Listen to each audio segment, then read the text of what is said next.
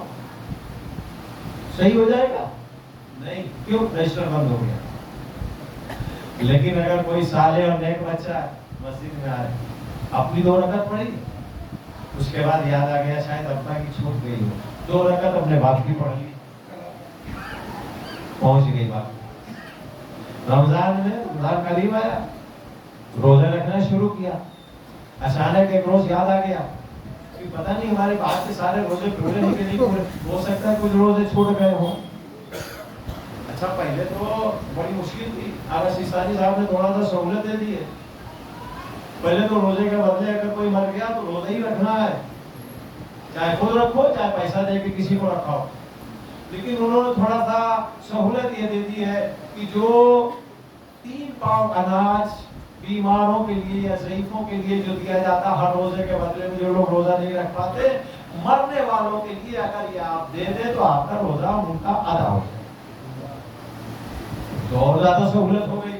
22.5 کلو گیہوں، 22.5 کلو چاول، کچھ دونوں میں سے دے دو، باپ کے اماں کے پورے رمضان کا روزہ ادا. آپ بتائیے کتنی آسان بات ہے، اس سے آسان سہولت ہو سکتی ہے؟ ایک غریب کا بھلا ہو گیا، 15-20 دن کا اس کا جو ہے راشن بھی نکل آیا، اور آپ کے باپ کا پورے مہینے کا پورے سال کا روزہ بھی ادا ہو گیا. یہ رجسٹر اللہ نے کھول کے کتنا بڑا کرم کیا ہے آپ کے اوپر. لیکن آپ کو بھی دیکھنا ہے، یہ کرم تبھی سمجھ میں آئے گا جب آپ اس کا کچھ حساب کتاب چھوڑ کے جائیں گے. بھائی صاحب اگر بینک میں 1,00,000-2 لاکھ روپیہ نہیں جمع کیا ہے تو آپ کو اس کا بینیفٹ کہاں سے ملے گا؟ تو پہلے بینک میں جمع کرو گے تب نہ ریٹرن ملے گا 10,000 روپیہ مہینہ جس سے آپ اپنا بڑھاپا سنبھال لو. یہاں تو کچھ نہیں بھیجا، جو بھی ملا شراب میں، کباب میں، کھانے میں، پینے میں، عیش میں، عیاشی میں، گاڑی میں، گھوڑے میں، مکان میں، سب میں خرچ کرتے رہے. بچوں کی پڑھائی میں کمی نہیں کی، خوب پیسہ دیا، اچھا ڈریس بنوایا، اچھا اسکول، اچھا کالج، اچھا ٹیوشن، اچھا سب کچھ. انگلش میڈیم پڑھ کے وہ ڈاکٹر بن گئے. جیسے ہی ڈاکٹری ملی تو ان کو لات مار کے بھاگ گئے، نماز کے نہیں، روزے کے نہیں، تمہارے سورے فاتحے کے نہیں، ابا کم مرے دفع کرنے بھی نہیں آئے. کیا ملا تم کو؟ بھائی یہ بتاؤ وہاں کے لیے بھی تو آپ کو کچھ فکس ڈپوزٹ کر رہا ہے کہ نہیں کر رہا ہے؟ اگر فکس ڈپوزٹ کرو گے تو ریٹرن ملے گا. اگر بینک کا پورا جو ہے وہ اس میں مائنس میں چل رہا ہو تو بینک دینے کے بجائے جب بند کروانے جاؤ گے کھاتا تو الٹا اور وہ جرمانہ لے لیتے ہیں. اتنے آپ کے اوپر چڑھا اس لیے کہ کھاتا جو ہے مائنس میں چل رہا ہے، اور وہ بھی ایسی جگہ کہ جہاں پر کوئی آپ کو پہچاننے والا نہیں، کسی کے جیب میں بھی ایکسٹرا پیسہ نہیں، روپیہ نہیں، عمل نہیں، کچھ بھی نہیں کہ جو آپ کو ریٹرن دے دے. اچھا یہ بتائیے روزے محشر جو آپ نے سنا ہے نا کہ وہاں کوئی کسی کو نہیں پہچانے گا، باپ کو، باپ بیٹے کو، بھائی کو، ماں جو ہے بیٹی کو، بچوں کو، کوئی کسی کو نہیں پہچانے گا. پتہ ہے کیوں؟ اسی لیے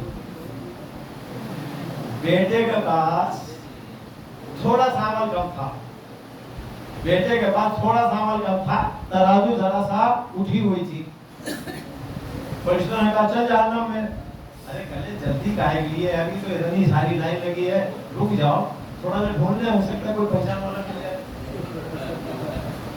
پہلے ہماری گڈی رکھو سائڈ میں، جب تک دوسروں کو دوڑو ہم ذرا دیکھ کے آتے.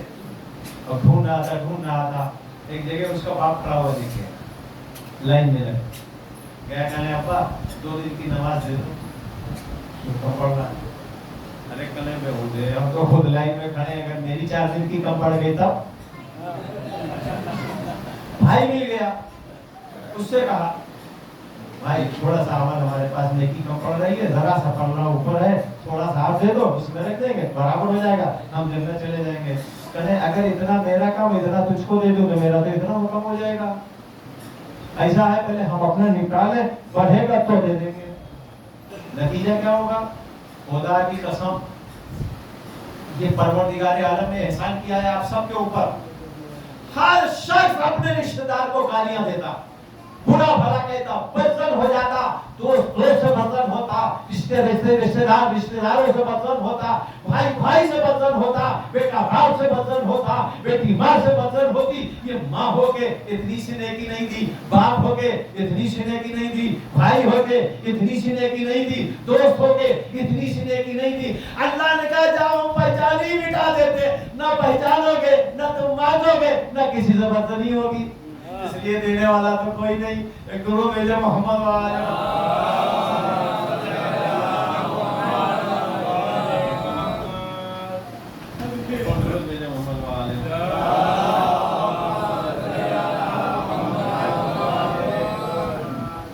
یہ 2 چیز یاد رکھیں, وقت ہو گیا, بعد میں پورا 2 چیز, تیسری چیز نہیں. آمنو عمل صالحہ, یقین کر لو, اس میں کوئی ہڑبڑ نہیں لگتا, محنت مشقت نہیں لگتی, پیسہ نہیں لگتا, محنت کچھ نہیں لگتی. عمل صالحہ, نیک عمل کر لو, بیڑا پار ہو جائے گا. اب اس کے بعد میں سورہ کو بھی کمپلیٹ کر دو, وقت ختم ہو گیا. آمنوا وعملوا الصالحات وتواصوا بالحق وتواصوا بالصبر. وہ لوگ گھاٹے میں ہیں, سب گھاٹے میں. کون گھاٹے میں نہیں ہے؟ ایمان لائے, عمل صالح میں. اور تیسری چیز وتواصوا بالحق, وہ لوگ جو حق کی وصیت کرتے ہیں, وہ لوگ جو صبر کی وصیت کرتے ہیں. اب چونکہ وقت نہیں رہا کہ تفسیروں میں میں جاؤں تو 2 جملے میں بات ختم کر دیں. حق کا مطلب کیا ہے؟ نماز کی وصیت, روزے کی وصیت, خمس کی وصیت, زکات کی وصیت, کس چیز کی وصیت؟ یہ سب چیز حق ہے نہیں. مفسرین نے باقاعدہ یہاں پر لکھا ہے حق سے مراد نماز, روزہ, خمس, زکات یہ سب نہیں ہے. نماز حق سے مراد ہے ولایت علی ابن ابی طالب.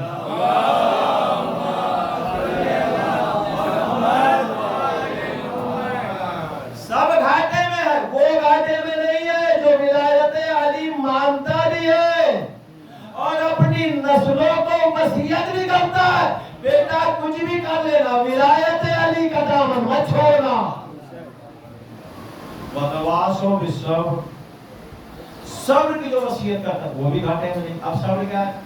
کوئی ایک تماچا مار لے تو صبر کرنا, کوئی تیرا پیسہ چھین لے تو صبر کرنا, کوئی زمین جائیداد لے کے چلا جائے صبر کرنا, سب کچھ لوٹ لے صبر کرنا. یہ صبر نہیں, یہ صبر نہیں ہے. وتواصوا بالصبر, مفسرین نے کہا کہ صبر سے مراد انتظار مہدی,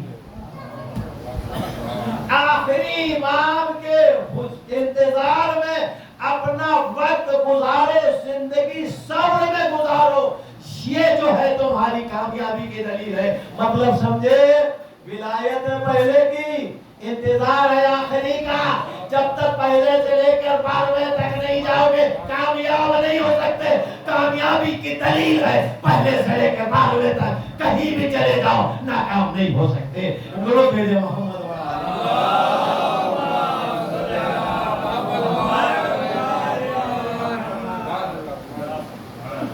40ویں کی مجلس ماشاءاللہ سے اتنے لوگ آئے. اس لیے آئے کہ اپنی حاضری درج کروا. جس کے یہاں کا کوئی بندہ اللہ کی بارگاہ میں گیا اس دنیا کو چھوڑ کے, اس کے یہاں غم ہے, دکھ ہے, جا کے غصہ دیتے. جب گھر والے دیکھیں گے کہ فرش ادا خالی ہے تو ہم دوگنا ہو جائے. کہ کوئی پوچھنے تک نہیں ہے. لیکن جب 4 رشتے دار پہچان والے رہتے اور بھائی آگے اور پیچھے رہتے ہیں، تو جس کے یہاں حادثہ ہوا ہے، موت ہوئی ہے، دنیا سے کوئی گیا ہے، اس کا باپ ہو، بھائی ہو، بیٹا ہو، دوست ہو، احباب ہو، انسان اس کے غم کو ہلکا کر دیتا ہے. اور دوسری چیز، یہ بڑا قدیمی اور بڑا پرانا محاورہ ہے، اضرب المثل ہے. کسی بھی لائن کو، جو لائن بنی ہے، اس کو اگر چھوٹا کرنا ہے تو طریقہ یہ نہیں کہ لائن مٹائی جائے، طریقہ یہ ہے کہ اس کے بغل میں اس سے بڑی لائن کھینچ لی جائے تاکہ اس کو دیکھتے ہوئے یہ لائن چھوٹی نظر آئے. پتہ ہے یہ مجلسیں کیوں ہوتی ہیں؟ یہ امام حسین علیہ السلام کا تذکرہ کیوں ہوتا ہے؟ اس لیے ہوتا ہے کہ ہمارا غم حسین کے غم سے بہت چھوٹا ہے. حسین کا غم، کربلا والوں کا غم ہمارے غم سے بہت بڑا. انسان جب اپنے غم سے بڑا غم دیکھتا ہے تو اپنا غم بھول جاتا ہے. عزادارو، مرحوم کے 40ویں کی مجلس ہے. مجلس کا اعلان ہوا، اتنے سارے لوگ مجلس میں بیٹھے ہوئے. ظاہر ہے رشتے دار گھر پہ بھی گئے ہوں گے، خواتین گئی ہوں گے فرصت دینے کے لیے، دلاسا دینے کے لیے. کم سے کم گھر والوں کو اتنی تسلی تو ہوگی، آج میرے باپ کا 40واں ہے. 4 لوگ رشتے دار گھر پر آئے، تسلی دیا، دلاسا دیا. ہم نے مسجد میں مجلس کی، 4 لوگ مجلس میں بیٹھے تھے، ہمارے باپ کو فرصت دے رہے تھے. اے عزادارو، سوچو سکینہ کے باپ کا 40واں قید خانہ شام میں کیسے ہو.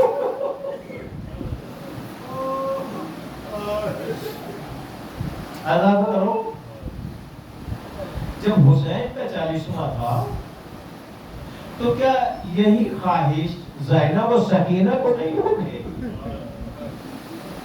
آج اگر کسی کی بیٹی، کسی کا باپ چلا جاتا ہے، اس کی بیٹی کی خواہش کیا ہوتی ہے؟ میرے باپ کا 40واں دھوم دھام سے ہو. رات بھر بیٹیاں سوتی نہیں ہے، اگلے دن کی تیاریاں کرتی ہے. کوئی برتن صاف کر رہا ہے، کوئی کھانے کا انتظام کر رہا ہے، کوئی مہمانوں کا انتظام کر رہا ہے. کل باپ کا 40واں ہے، مہمان آئیں گے. عزادارو، قید خانہ شام میں زینب و سکینہ و ام کلثوم نے کس طرح سے تیاری کی ہوگی؟ کیا تھا تیاری کرنے کے لیے؟ کیا کرتی؟ گھر تھا جو گھر کو صاف کرتی، مہمان آنے کی امید تھی جو ان کے لیے کوئی تیاری کرتی. اے عزادارو، عجب نہیں روز چہلو امام حسین علیہ السلام. سکینہ اپنی پھوپھی کے پاس آئی ہو، اے پھوپھی اماں، آج تو بابا کا 40واں ہے، کیا ہم لوگ بابا کی نظر نہیں دلائیں گے؟ ایک مرتبہ زینب نے کہا ہوگا، اے بیٹی سکینہ، ارے کچھ ہے جس میں نظر دلائے، ذرا انتظار کر لے. یزید کی طرف سے ہم لوگوں کے لیے جو کھانا اور پانی آئے گا، ارے اسی میں شودا کی نظر ہوگی. عزادارو، یزید کی طرف سے کھانا اور پانی آیا ہوگا، بیویاں ایک طرف، بچے زین العابدین ایک طرف. عجب نہیں، ام کلثوم، زینب و سکینہ نے کھانے کو سجایا ہو، پانی کے کوزوں کو رکھا ہو. اے بابا، روزے چہلو ہے سکینہ کے پاس، اس سے زیادہ کچھ نہیں. اے بابا، یہ آپ قبول کیجئے. ارے کوزے میں پانی رکھا. اے بھیا علی اصغر، ارے اسی پانی کے لیے تیرے سے شعبہ کھایا. اے علی اصغر، ارے یہ چہلو کرو، یہ پانی لے کے آئی ہے، سکینہ قبول کر لیجئے. ارے کسی نے آواز دی ہوگی، اے بھیا علی اکبر، بابا سے ایک گھونٹ پانی مانگنے آئے تھے. اے بھیا یہ پانی آپ کی نظر کرتی اللہ لعنت اللہ علی قوم الظالمین سیعلم الذین ظلموا ای منقلبون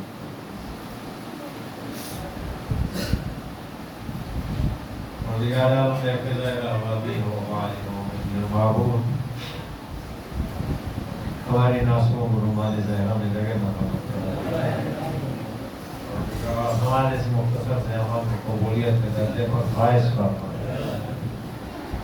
اگر کوئی بیمار ہے ان کے گھروں میں کوئی بیمار ہے ان سب کو شفاء عاجل و صحت کامل آئی ہے پروردگار بہت سے لوگ بڑی چیزوں پہ پریشان ہیں اللہ سے حاجت مند ہیں امام حسین کے دربار میں حاضری دیتے ہیں پروردگار اس پر شہزادہ کے صدقے میں حسین کے آنسوؤں کے صدقے میں امام حسین علیہ السلام کی مظلومیت کے صدقے میں جن لوگوں کے دلوں میں کوئی حاجتیں دبی ہوں پروردگار ان کی نیک دلی حاجتوں کو پورا کر دے وہ جو مقروض ان کے قرضوں کی ادائیگی فرما جو بے روزگار ان کو صاحب روزگار فرما جو پریشان حال ان کی پریشانیوں کو دور فرما جو بے اولاد ان کو صاحب اولاد فرما جو بے گھر ان کو صاحب گھر فرما پروردگار ظالمین جہان امریکہ اسرائیل ان کے ساتھیوں کو نشت و نابود فرما مظلومین جہان اس وقت اس زمانے میں سب سے بڑے کوئی اگر دنیا کا کائنات کی مظلوم ہے اور جہاں پر ظلم و ستم کی انتہا ہو گئی وہ فلسطین کے لوگ ہیں فلسطین کے مسلمان ہیں پروردگار فلسطین کے مسلمانوں کا اپنا رحم و کرم نازل فرما ان کے جان مال عزت و آبرو کا تحفظ فرما ہمارے زمانے کے امام کے ظہور میں تعجیل عطا فرما ہم کو توفیق دے ان کے آوان و انصار میں شمار ہوں وتقبل منا انك انت السميع العليم حضرات سے گزارش ہے ایک سورہ فاتحہ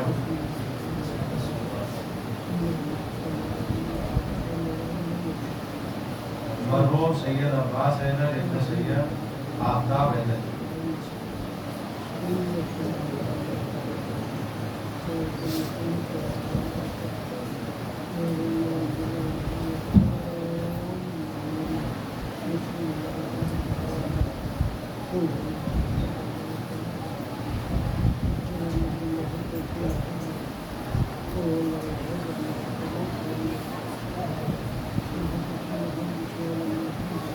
No.